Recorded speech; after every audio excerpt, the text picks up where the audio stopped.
सीधा रुख करते हैं इस वक्त की 25 बड़ी खबरों की ओर।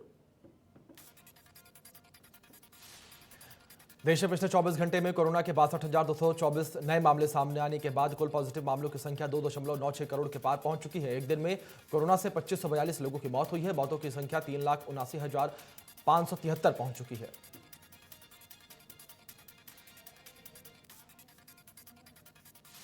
देश में एक दिन में कोरोना से 1,07,628 लोग डिस्चार्ज हुए हैं। रिकवरी रेट बढ़कर अब 95.80% पहुंच चुकी है। साप्ताहिक पॉजिटिविटी रेट 5% से कम होकर 4.17% है। पॉजिटिविटी दर 3.22% है, जो लगातार 9 दिनों में 5% से कम है।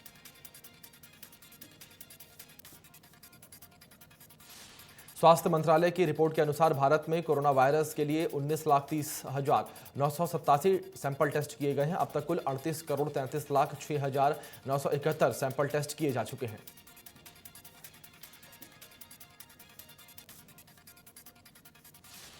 एशियन रक्षा मंत्रियों की बैठक में रक्षा मंत्री राजनाथ सिंह ने कहा कि भारत की अवधारणा वसुवैधक कुटुंबम है। पूरी दुनिया एक परिवार है। वर्तमान क्षेत्रीय और अंतर्राष्ट्रीय सुरक्षा माहौल को देखते हुए अंतर्राष्ट्रीय शांति और सुरक्षा के सामने नई चुनौतियां पैदा हो गई हैं।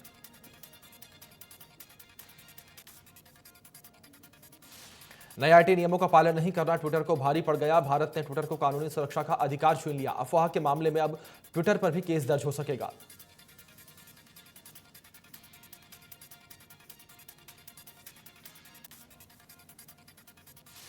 श्रीनगर में सुरक्षा बलों और आतंकियों के बीच मुठभेड़ हुई। सुरक्षा बलों के मुठभेड़ में एक आतंकवादी मारा गया। फिलहाल सर्च ऑपरेशन जारी है।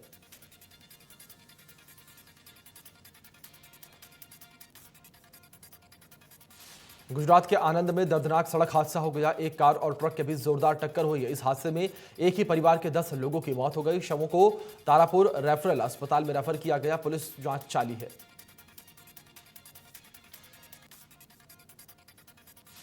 महाराष्ट्र में भारी बारिश की वजह से कई इलाकों में सड़कों पर पानी भर गया, जिससे ट्रैफिक की रफ्तार धीमी पड़ गई। साथ ही सड़कों पर लंबा जाम लग गया। महाराष्ट्र में पानी पानी हो गया।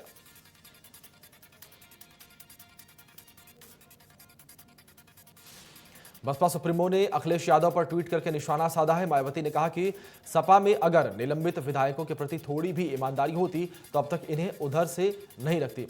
इनको यह मालूम है कि बीएसपी के इन विधायकों को लिया तो सपा में फूट पड़ेगी।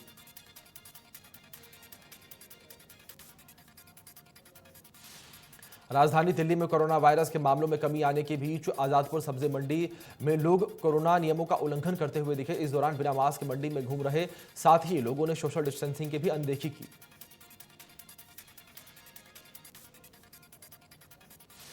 राजस्थान में अनलॉक 3 को लेकर नई गाइडलाइंस जारी कर दी गई हैं। नई गाइडलाइंस के मुताबिक रात 10 बजे तक रेस्टोरेंट्स को होम डिलीवरी करने की अनुमति होगी। सिनेमा हॉल्स, थिएटर, मल्टीप्लेक्स नहीं खोलेंगे। पर्यटन स्थल, स्मारकों को खोलने की अनुमति।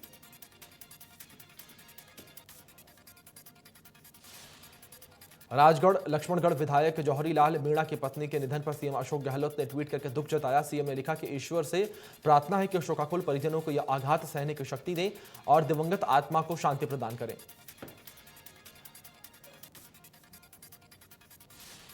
जयपुर में विधानसभा स्पीकर डॉक्टर सीपी जोशी ने डिजिटल बाल मेले का दूसरे सीजन का शुरुआत की। इस मौके पर जोशी ने कहा कि उन्हें खुशी है कि इस देश में बच्चे अपनी सरकार के लिए विचार प्रकट करेंगे।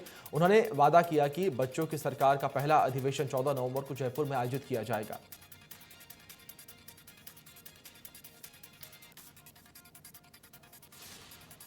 नागौर के मकराना से विधायक रूपाराम मुरावतिया ने युवाओं के साथ पुशअप्स लगाकर फिटनेस का सबूत दिया।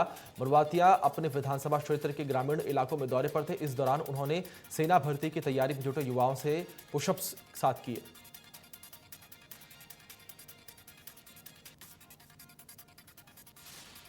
फतेहपुर में अनलॉक 3 को लेकर नई गाइडलाइंस की पालना करवाने के लिए और लोगों को जागरूक करने के लिए शहर कोतवाल उदय सिंह यादव के सानिध्य में पुलिस ने शहर में छतरिया बस स्टैंड, बावड़ी गेट, सिकरिया चौराहा, मेन बाजार पर फ्लैग मार्च निकालकर लोगों को घरों में रहने की समझाइश की।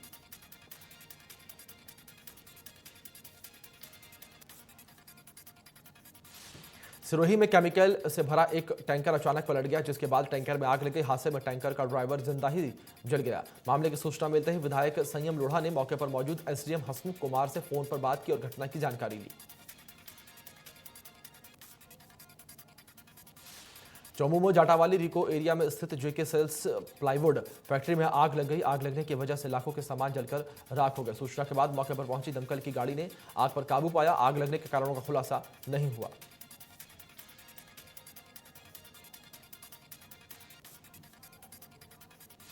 लावस्तर में शराब ठेकेदारों ने एक शख्स के साथ बेरहमी से मारपीट की। आरोपियों ने पीड़ित को लाठी और डंडों से जमकर पीटा। मारपीट के बाद सोशल मीडिया पर मारपीट का वीडियो वायरल किया।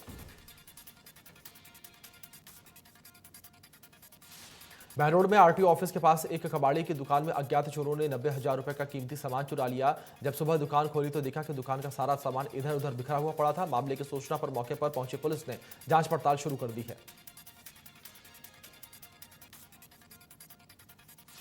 दांतारामगढ़ पुलिस ने अपहरण और मारपीट के मामले में 2 शातिर अपराधियों को गिरफ्तार किया है। गिरफ्तार आरोपियों में से एक अपराधी अपनी ही पत्नी की हत्या के मामले में चालानशुदा है। फिलहाल आरोपियों से पुलिस पूछताछ कर रही है।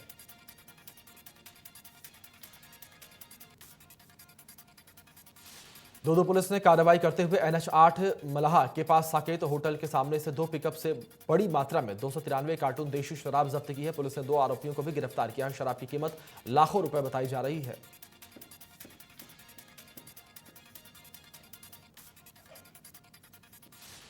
केशाराय पाटन में पुलिस और आबकारी विभाग ने संयुक्त कार्रवाई की। कच्चू शराब तैयार करने के लिए जंगल में छुपाई गई 1200 लीटर वॉश और 150 से ज्यादा शराब की भट्टियां नष्ट की। इसके अलावा 3 बोतल हथकड़ और शराब बरामद की है और एक आरोपी को गिरफ्तार किया। जोधपुर में फलौदी में नशे के कारोबार के खिलाफ पुलिस ने कार्रवाई करते हुए 920 किलो डोडापोस्त, 1 ट्रक, 2 कैंपर और 1 गाड़ी जब्त की है। साथ ही 1 हॉकी बैट, 12 बोर गन, 5 कारतूस बरामद किए हैं। इस दौरान तस्कर मौके का फायदा उठाकर फरार हो गए।